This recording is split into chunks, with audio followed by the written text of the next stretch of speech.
আপনার নাম? লতা সরকার। বলছি আপনি কর্মাধ্যক্ষ কোন মানে দপ্তরে? শিশু নারী উন্নয়ন ও সমাজ কল্যাণ দপ্তরে। আজকে এখানে যে একটা রাস্তার উদ্বোধন হচ্ছে, এই রাস্তাটা কোথা থেকে কোন পর্যন্ত যাবে এবং কত টাকা ব্যয় হচ্ছে? এটা জেলা পরিষদের 15 ফিনান্স থেকে হচ্ছে। মোট 20 লাখ টাকা সামথিং কাজ আছে। দুটো পার্টে রাস্তাটা হবে রঘুনাথপুর মোড় থেকে প্রায় 420 কিলোমিটার এই মিটারের মতো, 420 মিটারের মতো হবে। দুটো ধাপে হবে, দুটো আলাদা আলাদা স্কিম আছে এবং দুটো আলাদা ওয়ার্ক অর্ডারে কাজ হবে। কতদিন ধরে রাস্তাটা বেহাল ছিল? এটা বেশ কিছুদিন ধরেই ছিল, বেশ কিছুদিন মানে বেশ কয়েক বছর ধরেই ছিল। তো আমরা এবারে এই রাস্তাটা সুরাহা করতে পারছি। আশা করি খুব তাড়াতাড়ি ঠিকাদার যারা আছে তাদের বলা আছে খুব তাড়াতাড়ি কাজ হয়ে যাবে শিডিউল টাইমের মধ্যে। তারপরে নিশ্চয়ই আপনারাও দেখতে পাবেন যে কাজটা কেমন হয়েছে। আমরাও আজ থাকবো, দেখবো রাস্তাটা, এবং এখানকার যারা গ্রামবাসী আছে এবং পঞ্চায়েতের যারা সদস্য আছেন তাদেরকেও বলবো আমি যে যেন তাদের নিজেদের রাস্তা তারা যেন রাস্তাটার গুণগত মান অবশ্যই দেখে নেন। বলছি এই যে সামনে লোকসভা নির্বাচন আসছে, তার জন্য কি আগে এই ধরনের কাজগুলো করে নেওয়া হচ্ছে, যাতে ভোটের ডিক্লেয়ার হয়ে গেলে আর তো করা যাবে না, তার জন্য কি? দেখুন, সেটা নয়, রাস্তাটা মানুষের প্রয়োজন, সেটা সবার আগে ভাবা দরকার আমাদের। ভোট তো আসবে যাবে, সেটা চলতেই থাকবে, কিন্তু যেটা প্রয়োজন সেটা করতে হবে। সেটা ভোট আসলেও করতে হবে আর না আসলেও করতে হবে, সেটা আমার মনে হয়। এই রাস্তা তো বেহাল তো বহুদিন ধরে, বহু বছর ধরে, কিন্তু এতদিন আগে হলো না কেন? এতদিন আগে অন্য কারো হয়তো নজরে পড়েনি বা এটা স্কিমটা অনেকে নেয়নি। এবার যেহেতু আমরা এসেছি, আমরা নিশ্চয়ই সেই রাস্তাগুলো কমপ্লিট করব। আর আপনারা জানেন সকলেই যে পথশ্রী থেকে আমাদের এখানে অনেক রাস্তাই হচ্ছে উত্তর দিনাজপুর জেলাতে। তার মধ্যে এই পঞ্চায়েতে মালগাতে বেশ কয়েকটা রাস্তা আছে, বড় বড় রাস্তা আছে। তো সেই রাস্তাগুলো আগামীতে আমাদের হবে। পথশ্রীতে টেন্ডার অলরেডি হয়ে গেছে, টেন্ডার গুলো কমপ্লিট হলে আমরা সেই রাস্তাগুলো কাজ শুরু করে দেবো। পাকা হবে না ঢালাই? এটা ঢালাই রাস্তা হবে, 420 মিটারের মতো হবে, 20 লাখ টাকা সামথিং আছে। মাননীয় মুখ্যমন্ত্রী মমতা ব্যানার্জির অনুপ্রেরণায় মমতা ব্যানার্জি আমাদের মুখ্যমন্ত্রী কিছুদিন আগে একটা প্রকল্প চালু করেছিলেন, সরাসরি মুখ্যমন্ত্রী মানে এলাকাতে কিছু যদি রাস্তাঘাট কোনো সমস্যা থাকে তাহলে একটা নাম্বার দিয়েছিলেন, সরাসরি সেই নাম্বারে যদি কেউ ফোন করে, আমাদের মেম্বার হোক বা জনপ্রতিনিধি হোক বা এলাকার কোনো লোক যদি ফোন করে তাদের সমস্যাটা সেখানে যদি জানায়, তাহলে সেই জায়গা থেকে মুখ্যমন্ত্রী আমাদের অফিসার লেভেলে তাদেরকে ইন্সপেকশন করে সেই জায়গার কাজগুলো করেছে। সেই প্রকল্পের মধ্যেই সেটাকে বলে রাস্তাশ্রী পথশ্রী প্রকল্প।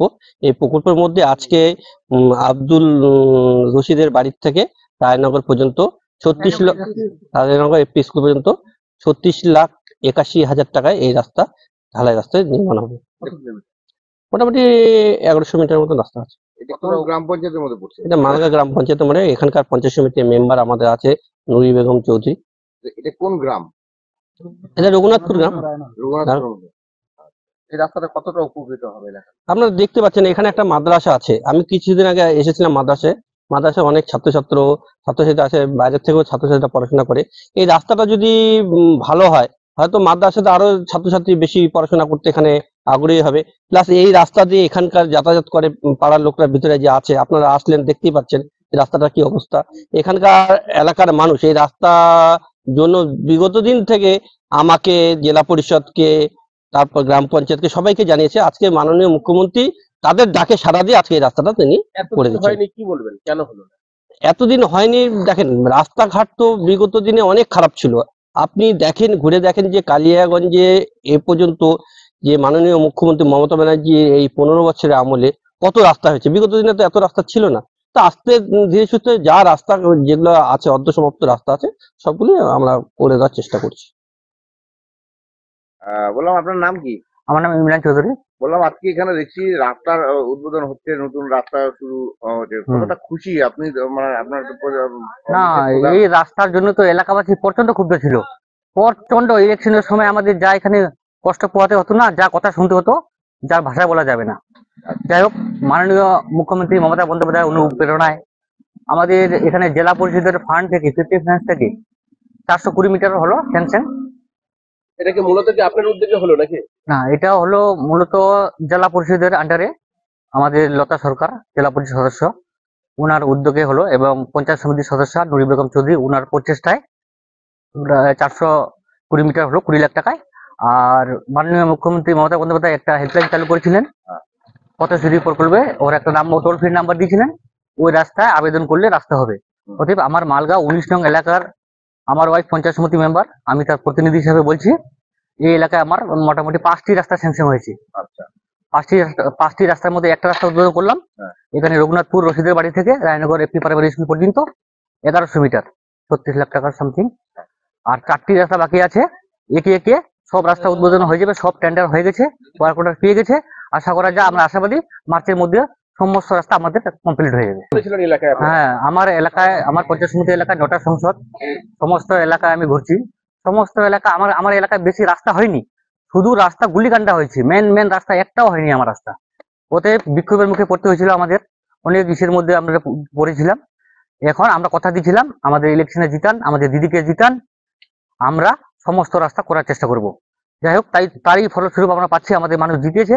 আমরা আমাদের এলাকায় 5টা রাস্তা আমরা উদ্বোধন করলো, দিদির হাত ধরে আমরা পথশ্রী থেকে 5টি রাস্তা। এতদিন কেন কাজ হচ্ছিল না? এতদিন কাজ হচ্ছিল না, দেখেন সব সময় তো মানে রাস্তা করলে তো হবে না, একটা আর্থিকের ব্যাপার আছে, সব সময় তো আর সব জিনিস হয় না। তার জন্য এখন আমাদের দিদির মাননীয় মুখ্যমন্ত্রী ফান্ড হয়েছে, ওখান থেকে রাস্তাগুলো আজকে করাচ্ছেন, সেটা কি বাম জামানা থেকে ব্যর্থতা ছিল? হ্যাঁ, বাম ফ্রন্ট থেকে ব্যর্থতা ছিল, কোনো রাস্তা হয়নি। এখন দিদির 15 বছর চলতেছে, দিদি থাকাকালীন আমাদের অনেক রাস্তা হয়ে গেল। আমার নাম সৈফুল ইসলাম। এই জায়গাটার নাম কি? এই জায়গাটার নাম উত্তর রঘুনাথপুর, সংসদ নাম্বার 9। আচ্ছা, বললাম এখানে যে রাস্তাটা আজকে থেকে শুরু হলো, আপনার কতটা খুশি? আমি অনেক খুশি। যদি রাস্তাটা বাস্তবায়িত মানে কাল থেকে শুরু হয়, তবে আরো বেশি আমি খুশি, বা গ্রামের লোক খুশি। গ্রামে অসুবিধা হতো? আগে যাতায়াতের খুব অসুবিধা, টোটো চালানোর অসুবিধা, গাড়ি ঘোড়ার অসুবিধা, হেঁটে যাওয়া যায়নি, কাদায় কাদা, মানে প্রচুর অসুবিধা। আমাদের বাড়ির সঙ্গে যোগাযোগ ব্যবস্থাটা ভালো নাই। এখানে কোন কোন গ্রামের লোকরা যাতায়াত করে? এখানে রায়নগরের লোক যাতায়াত করে, রঘুনাথপুরের লোক যাতায়াত করে, দক্ষিণ মালাঞ্চার লোক যাতায়াত করে, তারপরে এই ছয়টন বলে গ্রাম আছে সেখানকার লোক যাতায়াত করে, দক্ষিণ রঘুনাথপুরের লোক যাতায়াত করে, পলিহারের লোক যাতায়াত। তাছাড়া ব্যবসা বাণিজ্যের ক্ষেত্রে তো সবাইকেই আসতে হয়, সেদিক থেকেও অন্য গ্রামের লোকগুলো উপকৃত হবে, যারা আমাদের গ্রামের সঙ্গে ব্যবসায় জড়িত আছেন। ধরুন এখানে একটা তেজপাতের বাগান আছে, এই বাগানটাতে ওরা যদি বড় গাড়ি নিয়ে আসতে পারে তাহলে একবারে মালটা চলে যাবে। আর যদি রাস্তাটা খারাপ থাকে তাহলে তো মনে ভেটভেটে নিয়ে আসতে হচ্ছে, মাল কম যাচ্ছে। সেদিক থেকেও আমরাও অপকৃত ছিলাম এবং যে ব্যবসা করছিল সেও অপকৃত ছিল। এখন যদি রাস্তাটা হয়ে যায় আমিও উপকৃত এবং আমার প্রায় যে ব্যবসা করতে আসবে সে উপকৃত। আপনার নাম? আমার নাম সৈফুল ইসলাম।